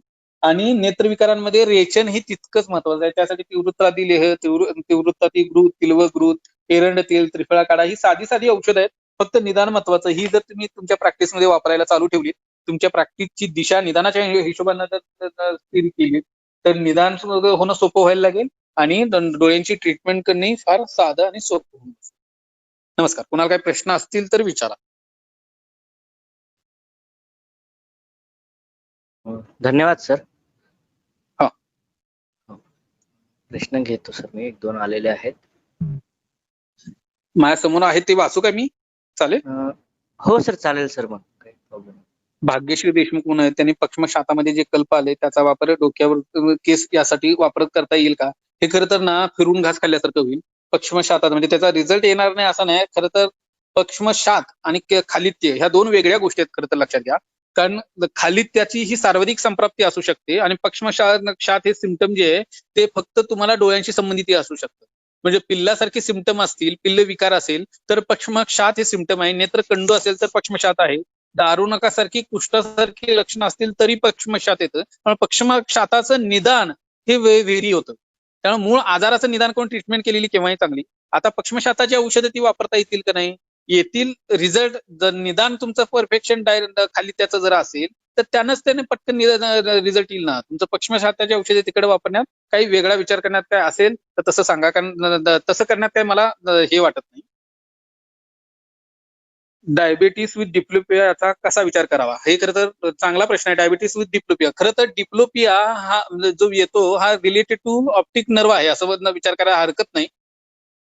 पण ज्या वेळेला शुगर खूप मोठ्या प्रमाणात वाढले, म्हणजे 300, 400, 500 सततचे असते, इन्शुलिन डिपेंडंट पेशंट असतात, 10, 15, 20 वर्ष झालेली आहेत, अशा पेशंटमध्ये ज्या वेळेला त्या शुगरचा, रक्त शर्करेचा सततच्या अनस्टेबल शुगर असेल तर किंवा इन्शुलिन हाय डोस मध्ये घेत असतील तर त्या परिणाम ज्यावेळेला मेंदूवरती व्हायला लागतो त्यावेळेला अशा पेशंटमध्ये डिप्लोपिया दिसायला लागतो. त्यामुळे इथं नेत्राचं निदान करून उपयोग नाही. इथं आपल्याला मस्तिष्काचा आणि रेचनाचा विचार करून औषधं द्यावी लागतील. ते जर केलं तर त्याचा फायदा. आता पंचलवण जी आहेत त्याला खरं तर ते 2 पाठ आलेत पंचलवणाचे. पंचलवण, एकाला डाळिंबाच्या रसाची भावना द्यायची आहे, एकाला लिंबू सोरसाची भावना द्यायची आहे असे हे जे 2 कल्प आहेत, हे 2 कल्पाचा वापर दोन्हीपैकी एका कल्पाचा वापर जर अशा कंडिशन मध्ये केला तर आपल्याला हे डिप्लोपिया कमी करता येतं. याच्यात कैशोर चंद्रप्रभा किंवा नेत्रातली किंवा प्रमेयातली जी रचना जर वापरली तर त्याचा फायदा खूप चांगल्या पद्धतीने डिप्लोपिया कमी करण्यासाठी घेता येऊ शकतो. वाढत्या वयात लागणारा चष्मा, चंदन उमाळे म्हणून कोणतरी आहेत. वाढत्या वयात लागणारा चष्मा किशोरवयीन हा सुद्धा वात रक्तानुसार ट्रीट करावा का? अजून काय विचार? वाढत्या वयात लागणारा चष्मा आहे ना, ह्याचा मुळात विचार म्हणजे खरं तर प्युबर्टीच्या एज मध्ये असतील तर तो शुक्राच्या हिशोबाने, जसं मगाशी मी त्यासाठी स्पेसिफिक सांगितलं तुम्हाला, कल्याण घृत हे ज्वरात आलेलं आहे. त्याचं शुक्र मार्गाची शुद्धी हे त्याचं कर्म फलश्रुतीत त्याच्या वर्णन आलेलं आहे. तर त्या कल्याण घृताचा वापर ह्या किशोरवयीन मुलांसाठी जर केला तर त्यासाठी खूप फायदा होतो. दुसरी गोष्ट, जर निदान तुमचं कृमी असेल, निदान तुमचं दुष्ट प्रतिशय असेल, परिचित अन्न सेवन असं असेल तर त्या मूळ निदान असं जर ट्रीटमेंट केली तर नंबर स्टॉप करणं फारसं कठीण जात नाही. हा, फक्त आता तो हाय मायोपिक नंबर असेल, 8, 9, 10, 12, 15 असे नंबर असतील तर ते खरं तर घालवणं फार कठीण होऊन बसतं. नंबर कमी करणं फार सोपं होतं. नंबर ज्यावेळी हेवी नंबर असतात त्यावेळेला घालवणं जड जातं, आणि अशा लोकांमध्ये नंबर घालवणं हे साध्य असूनही आपलं नंबर घालवण्यापेक्षा ज्या हेवी नंबरमुळे ज्या वेळेला अशा पेशंटचे रेटिना थिन व्हायला लागतो, तो रेटिना सेव्ह करणं महत्वाचं आहे. नंबर आपण अगदी जर 12-15 नंबर असतील तर 7-8 वरती हे निम्म्याने नंबर कमी करून त्यांचा रेटिनाचा थिकनेस वाढवता येऊ शकतो. आणि त्याचं निदान काही पेशंटच्या बाबतीत आपण वात रक्त करू शकतो, काहींच्या बाबतीत कृमी, काहींच्या बाबतीत कफ, काहींच्या बाबतीत दुष्ट प्रतिशय असं व्हेरी असू शकतं. फक्त निदान परिवर्तन करून आपण त्या हिशोबाने ट्रीटमेंट करता येईल.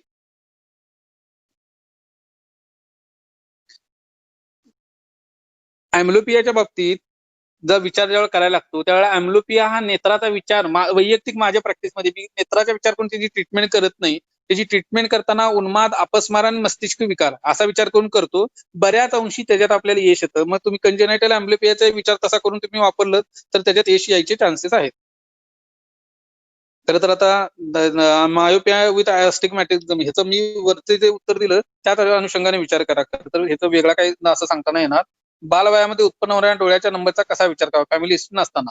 खरं तर हा खूप चांगला प्रश्न आहे. बालवयामध्ये उत्पन्न म्हणजे अगदी 2, 3, 4, 5 वर्षाच्या पोरांमध्ये जे उत्पन्न होतात त्याची बीज ही गरोदरपणापासूनची असतात. त्यामुळे दरवेळेला आपण त्या बाळाचा दोष, आता 3 वर्षाच्या बाळाचा काय तो दोष असणार आहे? त्यानं काय खाल्लेलं असेल? 3 वर्षाच्या बाळाला ते काय करतात, तो असं काय पिझ्झा बर्गर खात असणार आहे का? नाही. मुळात काय होतं, आताचे पिडियाट्रिशियन फार गोंधळ घालतात. अगदी 4 आणि 5 वर्षाचं बाळ म्हणजे त्यात मुळात आया काय करतात, 3 महिने झाले की जॉब चालू करतात, दूध कमी करायला लागतात, मग ते पावडरीचं दूध देणं किंवा तत्सम बाहेरचं दूध चालू करायला लागणं. दात येऊपर्यंत आईचं दूध सुटता कामा नये, तोपर्यंत कंपल्सरी आईचंच दूध. आपण काही वैद्य लोक, मी ऐकण्यात आलं की 5व्या आणि 6व्या महिन्यात वैद्य लोक वेगवेगळ्या पेदा द्यायला चालू करतात. अहो, पेज देणं काही चुकीचं नाही, पण जोपर्यंत शरीर प्रत्येकाचा डिफर आहे. काही सगळ्यांनाच 8व्या महिन्यात दात थोडी देतात. काही लोकांना 9व्या महिन्यात येतात, काहींना 10व्यात येतात, काहींना 6व्यात येतात. मुळात दात शरीर त्याच वेळेला उत्पन्न करतं ज्या वेळेला त्या मुलाच्या आतड्याची क्षमता तुमचं बाहेरील अन्न पचवायची क्षमता तयार व्हायला लागते. त्यामुळे दात उत्पन्न व्हायला लागले की मग तुम्ही काहीतरी बाहेरचं चालू करणं अपेक्षित आहे. ते जर लवकर अगदी दात चालू यायच्या अगोदर तुम्ही चालू केलं, फळांचा ज्यूस चालू केला तर मग लहान वयातच मुलांना कफाचे, डोळ्याचे विकार यायला लागतात. ते नाहीच केलं किंवा ते जर केलं असेल तर कफचिकित्सा केली, साधी अतिविषार जरी वापरायला लागला तुम्ही लहान मुलांमध्ये तरी त्याचा उत्तम, किंवा रजुनदी चूर्ण आहे, कुमार कल्याण रस आहे, खूप आनंद. लहान मुलांमध्ये तर खरं तर नेत्राची प्रॅक्टिस फार, म्हणजे आपण नेत्र आहे म्हणून घाबरतो, पण जितक्या मुलं लहान असतील म्हणजे कंजेनायटल सोडून द्या, जन्मजात किंवा हेरिडिटरी विकार पण सोडून द्या, म्हणजे एखादा रातांद्रेपणा फॅमिली हिस्ट्री आहे आणि तुम्ही म्हटलं 2 वर्षाचा आता लहान मुलांना बरं करा तर काय कठीण आहे. पण हे सोडून जी हिस्ट्री, फॅमिली हिस्ट्री मोठे असणारे त्यांचे अनुवंशिकता असणारे विकार सोडले तर जी लहान मुलांना उत्पन्न होणारे नेत्रविकार फार पटकन, कमी औषधात आणि पटकन बरे होणारे आहेत. फक्त निदान मात्र ते करता आलं पाहिजे. बऱ्याचदा तुम्ही प्रेग्नन्सीमध्ये शुगर असते, बीपी असतो, अननेसेसरी आयर्न कॅल्शियम घेतलं जातं. आपण एकाही गर्भिणीला आयर्न कॅल्शियम घ्यायला सांगत नाही, कारण हे गरज नसताना हे जे फॉलिक ऍसिड, आयर्न कॅल्शियम घेतले जातात त्याचाही परिणाम नंतर पुढे जाऊन बऱ्याचदा लहान मुलांना तिरडेपणा आपल्याला दिसत असतो आणि नेत्राचे विकार होताना दिसत असतात. तर अननेसेसरली जी औषधं गर्भिणीने घेतलेली त्याचाही परिणाम होतो. मग त्यासाठी त्याची बिलवादी गुटिकासारखी औषधं वेगळ्या स्वरूपात वापरावी लागतात. आणि मग जर त्याचे निदान कफज विकार असेल किंवा पित्तवाताच्या अनुषंगाने केलं तर आपल्याला ते बरं करणं सोपं पडायला लागतं. आता लेझी आय सिंड्रोम, लेझी आयचं सांगितलं, वरचं वर्णन सांगितलंच मी तुम्हाला. मस्तिष्काचा विचार करतो आपण. झालं, ठीक आहे. अजून कोणाचे प्रश्न? हो सर आहेत. नेत्र रसायनासंदर्भात काही सांगता येईल का? गायधनी सरांनी विचारलंय. नेत्र रसायन. नेत्र रसायनाचा विचार करताना मी खरं तर परत आपण तिथंच येतोय. बोलायला तर खूप आहे. म्हणजे आता फॉर एक्झाम्पल एक तुम्हाला सांगतो, रेटिनल डिटॅचमेंट मध्ये आपण काय देतो? रेटिनल डिटॅचमेंट आपल्याकडे जे पेशंट बरे झाले त्यांना मेंटेनन्स डोस म्हणून 2 औषधं खूप प्रामुख्याने वापरली जातात. एक तिक्तघृत आणि दुसरं कुठलं असेल तर जे पांडुत मी सांगितले तुम्हाला, जे वाघबडात शेवटच्या श्लोकामध्ये आलेलं आहे, नागबाला, पिंपळी आणि यष्टी हे औषध दुधात आले आणि ते आपण देतो च्यवनप्राशमध्ये. ही जी 2 औषधं आहेत ते नेत्र रसायनाच्या हिशोबाने खूप आहेत. तशी रसायनं खूप आहेत हो. म्हणजे आता तुम्हाला जर सांगायला गेलं तर यक्ष्मात एलादी घृत आले, एलादी घृतात बिब्बा आलाय. बिब्ब्याची औषधं ही कॅन्सरसाठी किंवा विद्रतीसाठी वापरली जातात आणि त्याचे रिझल्ट खूप सुंदर येतात. तर ज्या वेळेला काच बिंदूचा विकार आहे त्याचं निदान आपण विद्रतीच्या अनुषंगाने केलेलं आहे किंवा रक्तविकृतीच्या हिशोबाने आपण निदान करतोय आणि अशा जिथं बिब्बा वापरणं अपेक्षित आहे अशा सगळ्या ठिकाणी, अशा सगळ्या नेत्रविकाराच्या ठिकाणी तुम्ही यक्ष्मातलं एलादी रसायन वापरता येतं, अमृतप्राश घृत वापरता येतं. व्हरायटी खूप आहे. अगस्ती रसायन वापरता येणार आहे तुम्हाला. ऍज अ रसायन म्हणून महामयूर घृती वापरता येणार आहे. पण आपण जी स्पेसिफिक वापरतो त्यातली तुम्हाला मी 2 सांगितली. ऍज अ रसायन म्हणून तिक्तघृत वापरणं, ऍज अ रसायन म्हणून नागबाला, पिंपळी आणि यष्टी वापरणं च्यवनप्राश सोबत, हे खूप रेटिनल डिसिजेस मध्ये किंवा नेत्रविकारांच्या हिशोबाने, रसायनाच्या हिशोबाने खूप चांगल्या पद्धतीने काम करतात. फक्त काय होतं, रसायन वापरायची कंडिशन लक्षात घ्यायला हवी. तर रसायन म्हणजे तुमची शुद्धी प्रक्रिया झाली, विकार बरा झाला आणि मग रसायन वापरणं. कारण रसायन आणि वाजीकरण ही नेत्रात रसायन वाजीकरणाचे कल्प वापरल्याशिवाय कोणताही नेत्रविकार बरा होत नाही किंवा अपुनर्भूत चिकित्सा करता येत नाही. हे तुम्ही खूनगाठ बांधून घ्या. म्हणजे एखादा कोणताही विकार औषधांच्या स्वरूपात आपण वापरायला लागतो, तो बरा झालाय. बरा झाल्यानंतर पुनरुद्भव नेत्रविकारांमध्ये खूप शक्य आहे. आतापर्यंत मी जेवढी नेत्रविकार सांगितले युआयटीस पासून सगळे, हे पुनरुद्भव होत असतात सततचे. आणि ते जर टाळायचे असतील रसायन वाजीकरणातले कल्प वापरायला लागतात, कर्पुराचे कल्प वापरायला लागतात, आरोग्यवृद्धीसारखे कल्प वापरायला लागतात. तसे जसं आता आम्लकी रसायन सांगितलं, जे वाजीकरण किंवा आम्लकी जो वाजीकरणाचा कल्प आहे, तोही तुम्ही रसायन वाजीकरणाच्या हिशोबाने आपण नेत्राच्या विकारांमध्ये चांगल्या पद्धतीने आपल्याला वापरता येईल.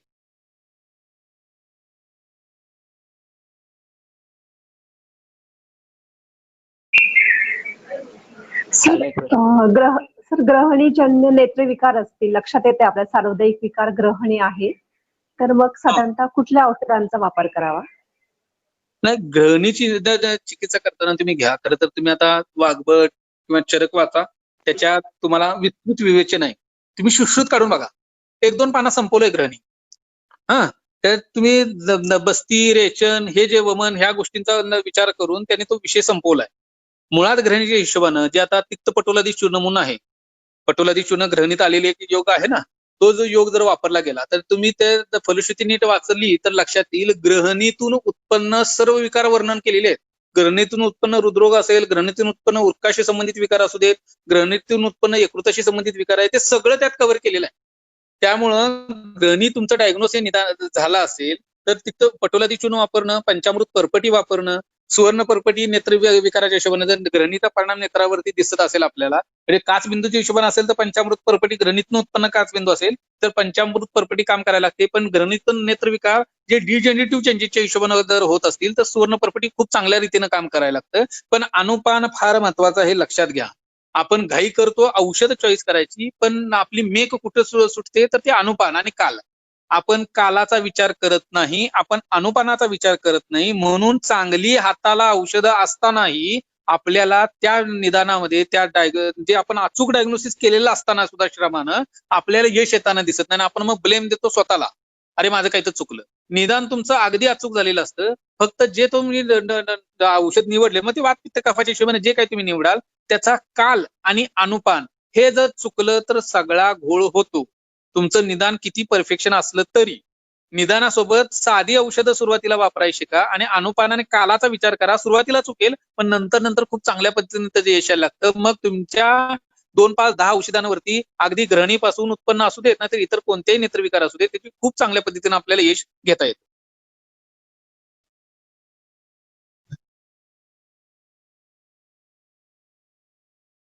सर एक प्रश्न आहे अजून. गर्भाच्या डोळ्यांचे आजार घालवण्यासाठी गर्भिणीला काही औषधे दिली जातात का आणि कोणत्या महिन्यात विचार करावा? जीवन जाधव सरांनी विचारलाय प्रश्न. कसं आहे, गर्भिणीच्या हिशोबानं खरं तर प्रश्न खूप चांगला आहे. प्रत्येक वेळेला गर्भिणीच्या हिशोबानं मी तुम्हाला आता काय मागाशी सांगताना सांगितलं की ज्यावेळेला बाळकाचा विचार करताना अननेसेसरी वापरली गेलेली मेडिसिन्स ड्युरिंग प्रेग्नन्सी हे कारण आहे ना. त्याच्यासाठी गर्भिणीला औषध काय वापरणार? हे औषध चिकित्सा आहे ती मी सांगतोच वगैरे तुम्हाला. पण मुळात जी मिसगाईड केलं जातं किंवा मुळात जी चुकीच्या पद्धतीने चिकित्सा केली जाते आधुनिक शास्त्रानुसार त्याचे परिणाम स्वरूप दिसणारे त्याचे दुष्परिणाम दिसणारे म्हणजे नंतर नेत्राचे किंवा इतर विकार आहेत. तर मुळात गर्भिणीनं आधुनिक उपचार जे आहेत ते टाळावेत, गरज नसताना घेणं योग्य नाही. हा पहिला भाग. दुसरा, मग त्यांची काही चिकित्सा करावी का नेत्रविकारांच्या? म्हणजे आता तुम्हाला कदाचित जीवनला हे अपेक्षित असावं की जर आता आईला किंवा फॅमिली हिस्ट्रीत जर नेत्रविकार आहेत तर मग बाळाला यायचे चान्सेस आहेत, तर मग त्याचा काय विचार करावा का? तर त्याचा नक्की करता येतो. वसंतकल्प जे आपले 3 महिन्याच्या हिशोबानं मधुमालिनी, लघुमालिनी, सुवर्णमालिनी हे वेगवेगळ्या पद्धतीनं आपल्याला गर्भिणीच्या अनुषंगाने विचार करता येईल, नेत्राच्या अनुषंगाने विचार करता येईल. फक्त हे लक्षात घेण्यासारखी गोष्ट आहे, गर्भिणीला 7व्या महिन्यापर्यंत, खरं तर 7व्या महिन्यानंतर एरंड तेल, 7व्या महिन्यापासून एरंड तेल आपल्याला देता येतं. 7 महिन्याच्या अगोदर आपण मनुके वगैरे वापरता येतो रेचनासाठी किंवा निरंजन फळासारखी औषधं नेत्रासाठी वापरता येतात. आणि लोहकल्पानं नेहमी कॉन्स्टिपेशन व्हायचे चान्सेस आहेत. आणि त्याचे कोणते लोहकल्पाचे कॉन्स्टिपेशन काढायचे असेल तर त्रिफळाचे काढा आणि तत्सम वेगवेगळे अँटीडोट सांगून ठेवलेले आहेत. आणि हे गर्भिणीला 7 महिन्याच्या आत आपल्याला देता येत नाहीत. आणि शक्यतो लोहकल्प वर्ज्य करायला हवेत गर्भिणीला वापरताना. हा पहिला भाग. मग जी आपण औषधं जी वापरायची आहेत नेत्रविकाराच्या अनुषंगानं ती साधी आहेत. खरं तर तुम्ही बघितलं मी मागापासून सांगितलं आवळा आहे, जे आपण आता गर्भिणी छर्दी असेल तर आवळा संध्या वापरतो. तर आम्लकी रसायन आहे, म्हणजे आवळ्याच्या स्वरूपात आपण आम्लकी रसायन देतोय किंवा एसटी घन देतोय. ही जर नेत्रावरची औषधं त्या महिन्यानुसार आपण जर वापरत गेलो तर त्याचा फायदा म्हणजे तुमची जी बेसिक मूळ हेरिडिटरी विकार आहेत ना ते टाळण्यासाठी वसंतकालापासून नक्की फायदा होतो. आता डायबेटिक जर पेशंट असेल आणि त्याची हिस्ट्री पुढे कॅरी होणार असेल किंवा आता सगळ्यात महत्वाचा आत्ताचा विषय जो असतो तो नाईट ब्लाइंडनेस आहे, तो कॅरी होत असतो. अशा पेशंटमध्ये मात्र आपल्याला मोगऱ्याचे काही कल्प वापरता येतात, एरंड पत्राचे, शतावरी पत्राचे, निरगुंडी पत्राचे असे काही कल्प आहेत वेगवेगळे गर्भिणीसाठी आपण डेव्हलप केलेले असतात. ते जर ह्या जी सांगली औषधांची तुम्ही घन सुद्धा वापरले तरी चालतील किंवा हीच चूर्ण स्वरूपात अल्प मात्रात वापरले तरी चालतील, तर तरी सुद्धा हे हेरिडिटरी विकार टाळण्यासाठी खूप चांगल्या पद्धतीने मदत होते. आणि मी बऱ्याच व्याख्यानांमध्ये सांगतो खरं तर बऱ्याच वेळेला ही जी आपण ट्रीटमेंट करतो, जी शुक्रशुद्धीच्या हिशोबानं आणि गर्भिणीच्या हिशोबानं हेरिडिटरी विकारासाठी जी ट्रीटमेंट करतो, बऱ्याचदा काही पेशंटमध्ये पूर्ण नलिफाय असतात पेशंट आणि काही पेशंटमध्ये नुसता नावाला आरपी आहे पण त्याची लक्षणं काही नाही. नावाला आरपी म्हणजे रेटिनावरती तुम्हाला स्पॉट दिसतात पण त्याचा जितका त्याची डेप्थ पाहिजे त्या आजाराची रात्री दिसण्याच्या हिशोबानं तेवढी नसते. अगदी 10 ते 20% सिम्पटम दिसतात आणि मग बऱ्यापैकी आयुष्यभर तो माणूस खूप चांगल्या पद्धतीनं वावरता येतं रात्रीही त्याला. तर हेच आपण जशी मी सांगितले आता निरगुंडी पत्र, एरंडपत्र, शतावरी पत्र, मोगऱ्याचे काही कल्प आहेत, आवळा रसायन आहे आणि वसंत कल्प यांचा वापर जर व्यवस्थित विचार करून निदान करून जर केला गर्भिणीमध्ये तर त्या बाळाच्या दृष्टीनं त्या आणि गर्भिणीच्या दृष्टीने आपल्याला फायदा करून घेता येईल.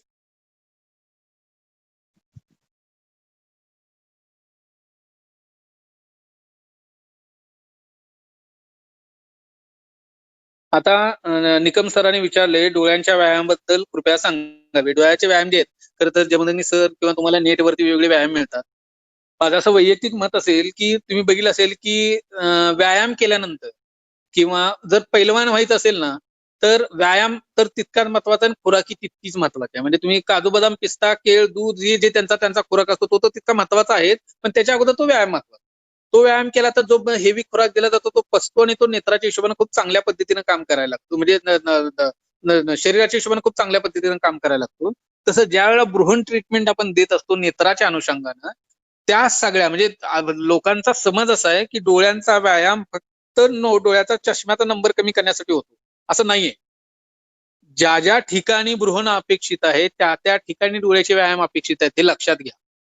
आणि ज्या वेळेला तुम्ही नेत्राचे विकार ज्याच्यामध्ये बृहण चिकित्सा अपेक्षित आहे त्या नेत्रविकारांमध्ये ज्यावेळेला तुम्ही एका बाजूला व्यायाम करायला लागता आणि मग एका बाजूला तुम्ही ट्रीटमेंट करता आणि एका बाजूला आहाराचं नियोजन करताय त्यावेळेला त्या व्यायामाचा खूप चांगल्या पद्धतीने वापर होतो. आता जे व्यायाम आहेत ते खरं तर आता तोंडी सगळं सांगणं अवघड आहे. खरं तर ते लिटर सगळ्यांकडेच असेल नसेल तर मी तुम्हाला व्हॉट्सअपवर पाठवतो सगळं. पण ते जर व्यायाम करणं हे फार गरजेची गोष्ट आहे. आता मग कशा त्या व्यायामाचे फारसे फायदे होताना दिसत नाहीत. काचबिंदू सारखा विकार असेल आपण म्हणतो ना आता सूर्यनमस्कार घालायला लागलाय तर तुमचे कमरेचे पाठीच्या मणक्याचे जर विकार असतील तर नका करू. तसं म्हणजे शूल ह्या जर स्वरूपात असेल, सामता खूप मोठ्या प्रमाणात डोळ्यात असेल आणि शूल, स्राव, लालिमा ही सिमटम असतील तर डोळ्याच्या व्यायामाचा फायदा न होता तोटा व्हायचे चान्सेस जास्त आहेत. त्यामुळे ही जी लक्षणं नसताना जर तुम्ही डोळ्याचे व्यायाम केले आणि मग भ्रूण चिकित्सा एका बाजूला चालू ठेवली तर नेत्रविकार लवकर आटोक्यात यायचे चान्सेस खूप असतात.